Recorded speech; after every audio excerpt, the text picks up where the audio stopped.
We're seeing the DUP negotiate with Theresa May at the moment to try and form a British government, and we're also seeing threats to the Good Friday Agreement and a lot of talk about that. Do you see threats to the agreement that you helped broker?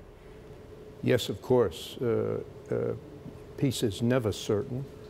The agreement is itself in place, no violence, relatively little violence for 20 years, but you never know about the future.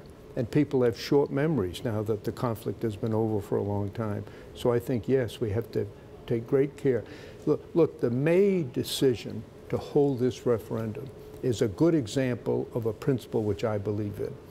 Every public policy decision involves some politics.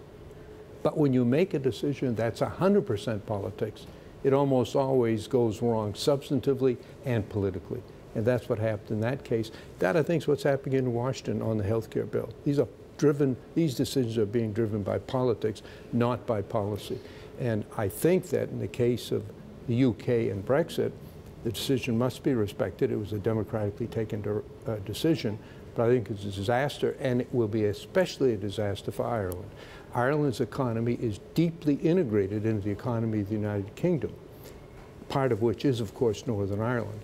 And an abrupt, hard Brexit will not only hurt the UK, it will be disaster for Ireland. What about the border, Senator Mitchell? What's the condition for you that would be the make or break point to, say, a return to violence, or at least, a breaking of some kind between the parties in the Good Friday Agreement? Well, as you know, when there was a hard border, militarized, difficult travel across, there was very little communication, very little commerce, and people lived on stereotypes. They demonized the opposition. When the walls came down, so to speak, people could come back and forth across. It's made a huge difference in commerce across the border. Let me just give you one example. Each year, 6 million liters of raw milk are produced in Northern Ireland. They are shipped to Ireland, where they are processed into cheese, so forth, then redistributed throughout the United Kingdom. Mm-hmm.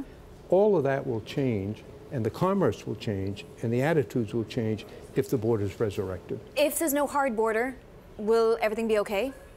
Well, you can't say for sure everything will be okay, but you can say there's a much greater chance of it being okay without a hard border.